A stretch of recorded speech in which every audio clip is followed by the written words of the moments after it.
मोहाडी जानोरी परिसरात नवनाथ भक्तीचा सोहळा बाल नवनाथांच्या उपस्थितीत कानिफनाथ पालखी मिरवणूक संपन्न। सविस्तर वृत्तांत। मोहाडी येथील जानोरी गावात धर्मनाथ बीज उत्सवाचे औचित्य साधून श्री कानिफनाथ महाराजांचा पालखी सोहळा अत्यंत उत्साहात आणि भक्तिमय वातावरणात पार पडला। गुरुवर्य गोविंद काका रहाणे यांच्या मार्गदर्शनाखाली आयोजित या उत्सवामुळे संपूर्ण जानोरी परिसरात चैतन्याचे वातावरण पसरले होते।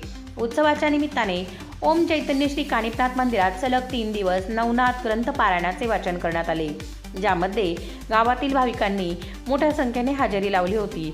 मुख्य सोहळ्याच्या दिवशी सकाळी कानिफनाथ महाराजांच्या मूर्तीला मंगलमय जलाभिषेक करण्यात आला।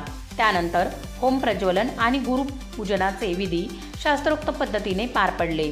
दुपारी 12 वाजता महाआरती झाल्यानंतर भाविकांना महाप्रसादाचे वाटप करण्यात आले। यानंतर दुपारी गावातून कानिफनाथ महाराजांच्या प्रतिमेची भव्य पालखी मिरवणूक काढण्यात आली। या मिरवणुकीचे सगळ्यात मोठे आकर्षण म्हणजे नवनाथांचा पेहराव केलेले बालनवनाथ होते। लहान मुलांनी परिधान केलेल्या या पारंपरिक वेशभूषेने सर्व ग्रामस्थांचे लक्ष वेधून घेतले। मिरवणुकीदरम्यान ओम चैतन्य कानिफनाथ महाराज की जय आणि अलख निरंजन अशा जयघोषांनी संपूर्ण जानोरी गाव दुमदुमले होते। डफाच्या तालावर थिरकणारी पावले आणि भक्तांचा उत्साह यामुळे सोहळ्याला वेगळीच रंगत आली होती।